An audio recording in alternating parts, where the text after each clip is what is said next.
started trapping very young, like 10 or 11 years old. I would go out, put some snares out. I would find the rabbits where they had some trails, essentially. I would sort of create sort of a barrier to bring them to a smaller area, and then I would put a snare there. The snare is a chenille, right? The snare is like it's almost like a little wire, metal wire, right? Oh, okay. That's flexible, so it's like and you basically just put one straight loop that loops into the end, and you tie that to a solid piece of wood. And when they go in, it just ties around their neck, and then they're basically it takes them out. So I started like trapping when I was young. I trapped. Okay. Un collet. Yeah, un collet. Okay. Yeah. Un collet. Okay, cool. Yeah, I trapped a beaver on the beaver dams. Essentially, have those areas of water, and then you have the house, right. Which is usually like sort of a pile of wood and sort of dirt mixed together with all sorts of leftovers, and they sort of swim from underneath, right? So you could find the entrance. Basically, you put a hole in the ice. There's a way to find the entrance, and once you find the entrance, you can also put sort of a trap in there. We use those traps that sort of snapped back. So I learned how to trap from a very young age. I would also hunt partridge. Most of the time, I would hunt with a small rifle. That? Partridge, it's like a big bird. It's a small bird. Essentially, it's perdrix. Perdrix. It's there's another name for it. A grouse. A grouse. Is that a grouse? I don't know.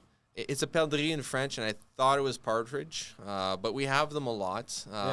It's about this big, right? Yeah, it's very small. Yeah. Very small, and they hang out together. Usually, there's a couple together. Yeah. And then you walk by them. Exactly. That's the one. You walk by them, and then they shoot, and then you like pull. So that's sort of that's a shotgun. It's a way of hunting them, which will spread sort of the the range of a bunch of little what do you call them, like pellets or exactly. Yeah. So when they move, it's easier to shoot them. I would mostly hunt with a .22 rifle, which is a small caliber. My bolt action was my first gun. Oh, you would hunt them with that? Yeah. So in the head, I had to be very precise. I had a very, very good shot. I remember, so I would practice a lot. My parents would let me do that because it was sort of this thing where, we were in the wild, right? Yeah. So our activities, things that we did for fun as brothers, we were 3 brothers, were all in the wild. They were all in the forest. So shooting gun was one of them. We were shooting. We all had a bow, some arrows. We all had a slingshot. Did you make your bow? I made a bow once. It didn't work out so well, but it worked, right? There are certain ways of making a bow that works. It doesn't do the best bow, but you can do it. You can make a bow with very, very limited materials. So you can basically, there are some tribes that were Native Americans tribes that certain clans would use this technique to make a bow where they would just pick up a small sort of like tree that's growing off the ground. It wasn't perfect. As long as it was straight, it was okay. Then they would basically put the string on the one side. So you had sort of the first curve, first large curved piece. Then they would use this other curved piece that was a bit shorter, but it was curved the other way around. Right. And they would put a string between the top two, and then the string here that you would pull on it.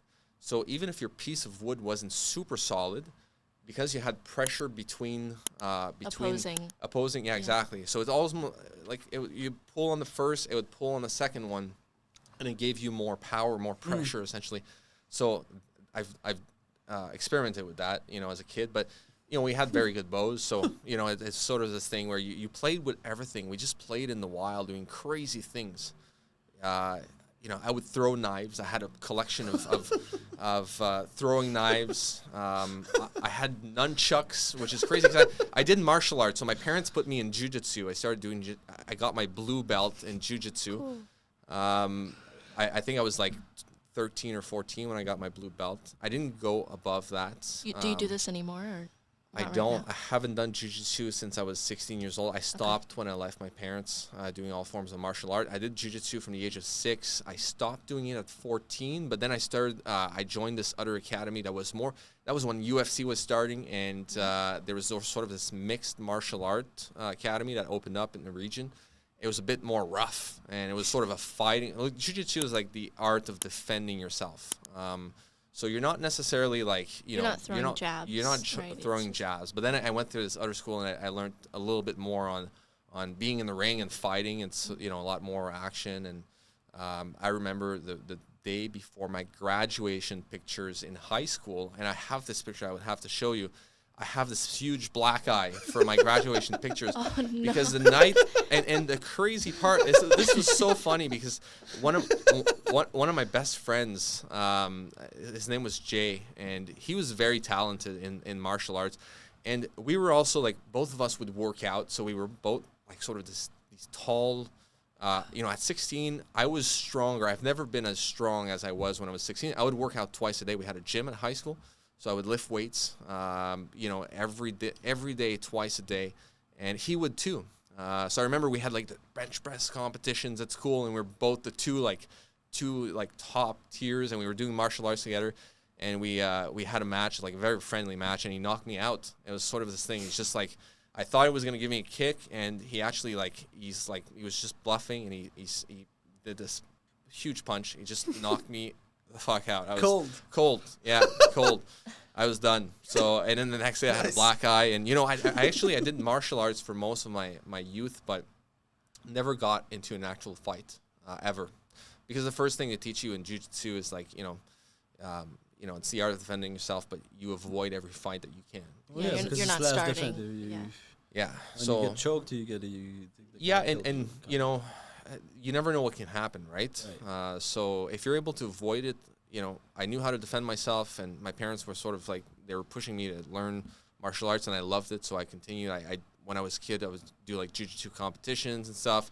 It was like a big part of my childhood. So the handling of weapons was then, being on the farm and being a hunter as well, learning how to shoot, and then, learning how to use. So I learned how to use nunchucks. Just picturing you with nunchucks, and it's just super funny. Well, it was crazy. I was actually very, very, very talented. Maybe he's very good at Oh yeah, it's no, not I so funny. Yeah. So it's very interesting. So nunchucks are actually illegal in Canada. Really? Yeah, you can not illegal. All forms of Everything nunchucks is are illegal back there. Fuck's sake. So it's not all forms of nunchucks, because nunchucks are super dangerous, dude. So what happens is the Bruce Lee movies came out, right? Yeah. That was in my And dad's time. My everybody- dad learned how to do nunchucks, and he taught me a lot on nunchucks. He was actually like my nunchuck sort of hero when I was a kid, and then I learned a lot of different techniques, and I started watching YouTube, and I learned a bunch on that, right? So, but nunchucks, when Bruce Lee came out, everybody started getting nunchucks in Canada, and a lot of people got killed in street fights because of nunchucks. Because when you swing a nunchuck, you have that last little snap. And even though you're going, you're doing, it's like if I hit you in the baseball bat, it's just that swing. But the nunchuck goes from basically behind you to in front of you. Oh, yeah, it's a bit in like a more split force. of a second. It's like you go, and at the very end, it's like the thing goes like crazy. Yeah, so so it's actually you very... You catch a hit in your head, in the head or whatever. It's very, very dangerous. So in Canada, we're allowed flexible material nunchucks. So they have to be sort of rubber material. Oh, so you can have like hardwood or... Yeah, you can actually like buy them on Amazon. They sell them and they'll ship to Canada, because you're not allowed to have a hardwood nunchuck, because that's definitely very dangerous. So it's not so hard to make one if you want one. no, exactly. But then again, it's like it's sort of this martial art form that's very nice to practice, but it's very sort of like it's almost artistic, right? When you have watch videos of you practicing the nunchuck thing. So Dan has a video of me in high school. So I loved to perform when I was a kid. I played music as well. So I played guitar, and I was in a band. When I got in high school, I joined a band, and we were friends, and we did a lot of shows. So in the high school, you'd always have these sort of annual sort of competition, talent performance competition. Right. And for many years, I would like sort of play guitar. with my band. Secondaire en spectacle. Yeah, exactly. Yeah. So basically, like, and then you have the different high schools from the province or whatever that compete against one another. So you compete, on a local level first, and then you go on a sort of like not provincial, but sort of regional level after. So I did a lot of those competitions playing guitar, and the last year of high school, I actually did a nunchuck show, and Really? I did in high school. And then we went in the regional sort of show, and Dan was playing piano, and I was doing nunchucks. It was actually this crazy thing. I don't know why I did that. It was actually very dangerous because I was so close, to the crowd. And Dan has that video. I've never seen it actually, but he claims that he has it. So we'll have to. If you don't send a copy, so That's my best friend. Then. Yeah, for sure. Yeah. Oh yeah, we have a lot of I can't believe that we have one of our one of our best friend too that can corroborate the whole fucking story because he was there. Yeah, so that was a lot of fun. So I did that, and also a lot of other weapons that I learned how to handle weapons the right way. It's you got to be very careful. Never had an accident. I was even handling guns. You got to be very careful. There's a way to do it properly, and that's just part of our childhood.